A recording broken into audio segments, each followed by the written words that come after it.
जय हिंद साथियों। काश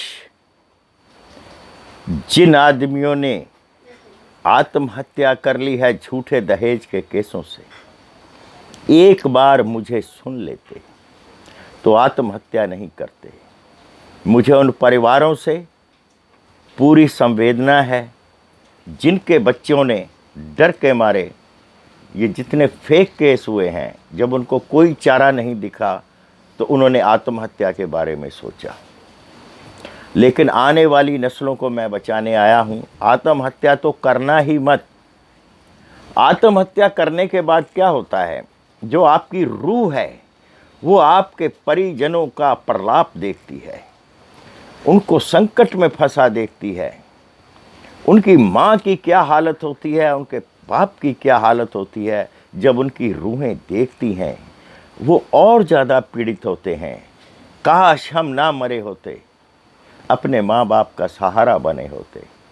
आत्महत्या मत करना बच्चों। जंग लग चुकी है एक झूठे केस के खिलाफ। इसको लड़ना है, इससे भागना नहीं है बेटा, ये लड़ना है।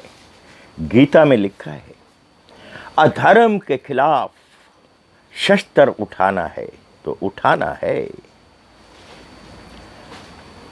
एक जब लड़की आपसे कहती है कि मुझे इतने पैसे दे दो, सेटलमेंट कर लो और मुझे तलाक दे दो, ये पैसा कमाने का धंधा जो झूठा केस करने वाली कर रही हैं, इनके लिए थोड़े से सबल बन जाइए। आप इनके बाप का लगाया हुआ खर्चा वो आपसे मांगती हैं। आप एक आवाज़ उठाइए कि मैं तलाक नहीं दूंगा, एलमनी भी नहीं दूंगा। एक ही शर्त पर दूंगा कि मेरे परिवार के 8 या 10 लाख रुपए शादी में लगे थे, मुझे वो लौटा दीजिए, मैं तलाक पे साइन कर दूंगा। एक तो इनको दूसरा शिकार करने का मौका नहीं मिलेगा, दूसरा इनकी होश ठिकाने आ जाएगी। जब तक जिंदा रहेंगी तुम्हारी पत्नी बनकर रहेंगी और तुम तलाकशुदा नहीं, शादीशुदा ही कहलाओगे और विजयी कहलाओगे। ये जो फेमिनिस्ट का बुखार मिडिल क्लास और लो क्लास में चल रहा है, जो फेमिनिस्ट लड़कियां हैं, पढ़ी लिखी हैं, कार्य कर सकती हैं, पैसा कमा करके पेट पाल सकती हैं, बुद्धिमान हैं, वो तो अपना घर चला लेंगी। लेकिन ये झूठा केस करने वाली बेवकूफ़ लड़कियां मिडिल क्लास, जो ना तो अपना खर्चा कर सकती हैं, ना ये कोई काम कर सकती हैं, 12 या बीए ग्रेजुएशन करेंगी, उसके बाद इनको घर के बर्तन मलते हुए शर्म आती है। माँ के बर्तन और माँ के आंगन में झाड़ू पोछा लगाते हुए शर्म नहीं आती।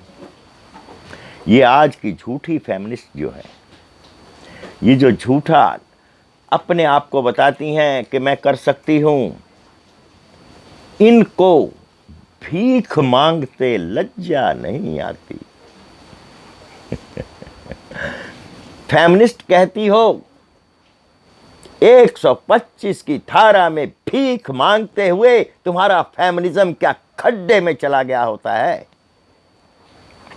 उस वक्त भिखारिन जैसा मुंह बना करके हाथ में कटोरा ले करके कोर्ट की लाइन में लगे होते हो, जज साहब मैं अबला हूं, फेमिनिज्म नहीं हूं।